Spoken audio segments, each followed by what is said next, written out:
Ya, orang yang anda saksikan tadi Sudah di sebelah pun kita. berada di studio. Ya, betul. Baik, kita kenalkan Cik Muhammad Azli Muhammad Yatim, pengasas Sinar Permata. Baik, tadi kita bercakap mengenai resdung. Ya. Ramai yang mungkin tak tahu kata mereka ada resdung. Itu SOT yang Cik Azli ceritakan tadi. Ya, betul. Jadi Cik Azli ceritakan sekali lagi mengenai tanda-tanda seorang itu berhadapan dengan masalah resdung, mild, medium dan kritikal. Okey, terima kasih banyak pada DJ dan terima kasih banyak pada penonton. Assalamualaikum warahmatullahi taala wabarakatuh. Alhamdulillahirabbil alamin. Wassalatu wassalamu ala asyrafil anbiya'i wal mursalin wa ala alihi wa sahbihi ajmain. Alhamdulillah para penonton, bersyukur kita kehadirat Ilahi. Sebenarnya pada pagi ini amin ya, topik kita bagi saya sangat-sangat menarik. Kita cerita pasal kesihatan daripada hujung rambut, hujung kaki.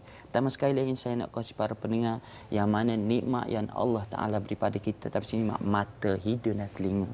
Jadi di sini para pendengar, apabila saya buat kajian ini, sebenarnya di kita manusia ni yang kita tahu ini, kita tidak lari daripada dua penyakit yang kita tahu. Pertama sekali mata.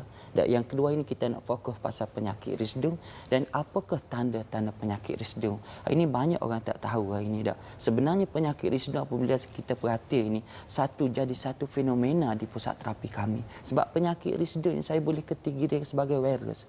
Virus ni Abamin, orang Kelantan kata ibarat kumai makan dalam senyap. Lagu mana tu kumai makan dalam senyap tidak? Pepatah Melayu mengatakan ibarat ulat makan daun. Begitulah bahayanya penyakit resdung tuan-tuan.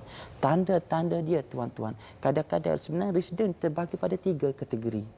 Pertama resdung tulang yang kita takut. Resdung tulang. Resdung tulang. Yang kedua resdung daging dan yang ketiga resdung angin. Resdung tulang ni berlaku ni tuan-tuan, dia boleh jadi poli, dia boleh jadi ketulan daging, dia akan blok pernafasan kita, dia akan blok segala perjalanan air mata kita. Itu panggil resdung tulang. Yang kedua resdung daging ni dia akan tumbuh jerawat batu, benda ni berbau tuan-tuan. Yang ketiga kebanyakan terjadi di masyarakat kita ni resdung angin. Tanda-tanda dia kadang-kadang kita rasa gatal mata, gatal hidung, bangun pagi bersin, mulut berbau. Gelenyah tak masuk tak? Gelenyah tak ada. Dia gatal lain gelenyah tu. Kelantan kata gatal lain gelenyah. Rambut jadi gugur. Tuan-tuan cuba tengok ini penonton. Kenapa ini rambut jadi gugur kebanyakan wanita? Ada juga yang lelaki. Sebenarnya rambut jadi gugur tu tuan-tuan disebabkan lendir dah penuh di kepala kita. Apabila lendir dah penuh, automatik akar rambut jadi tak kuat. Sebab itulah rambut jadi gugur. Pakai shampoo pun tak jadi. Rambut akan jadi gugur. Dan yang kita takut ini tuan-tuan, sering sakit kepala. Kita ingat Abang Amin tak sakit kepala disebabkan migrain. Banyak ini orang hubungi saya, Ustaz saya teramat sakit kepala. Sebenarnya disebabkan lendir dah penuh tuan-tuan. Apabila lendir dah penuh di kepala kita ni, lendir tak boleh nak keluar. Ia dah pecah tak boleh nak keluar. Sebab itulah di sini kita tanyalah kaedah rawatan yang paling terbaik ini kita kena buang, kita kena matikan ibu dia. Itu yang mampu ibu dia. Matikan ibu. Okey, biasanya betul ke bapa pula. Kenapa? Resdung ni dia berkait dengan mata. Biasanya dia dengan hidung lah. Ya, baik. Sebenarnya penyakit resdung ni tuan-tuan, dia akan serang pada tempat yang kita lemah. Kalau sekiranya lemah di mata, kita cuba tengok ini tak Amin. Kita cuba perhati kenapa ini makin lama makin tambah power, makin lama makin tambah silau. Sebenarnya tuan-tuan disebabkan lendir dah penuh di kepala kita. Ada kaitan dengan mata. Apabila lendir dah penuh, lendir dah masuk ke saluran mata kita. Sebab itulah hari ini makin lama makin tambah.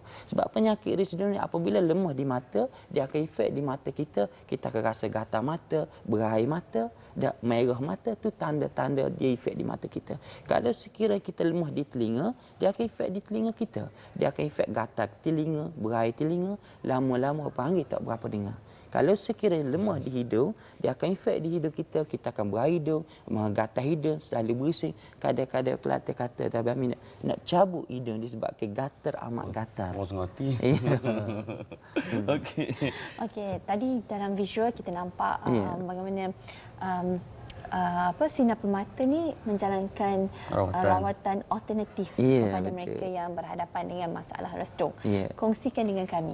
Ya, baik. Sebenarnya kaedah yang kita kongsi ini para pendengar, kita cuba cari punca penyakit. Dan punca penyakit mari daripada mana, di mana dia berada, bagaimana jalan yang paling terbaik tuan-tuan untuk kita nak kongsi. Sebab penyakit di sini abang pertama sekali kita kena kenal lagu mana betul dia. Sebab banyak kaedah ini yang kita telah dengar dan kita buat. Tapi hari ini saya tak nak tahu kelebihan masing-masing para penonton tak. Sebab kelebihannya ada. Apabila kita tahu penyakit risdut ni sebenarnya dia sejenis lendir.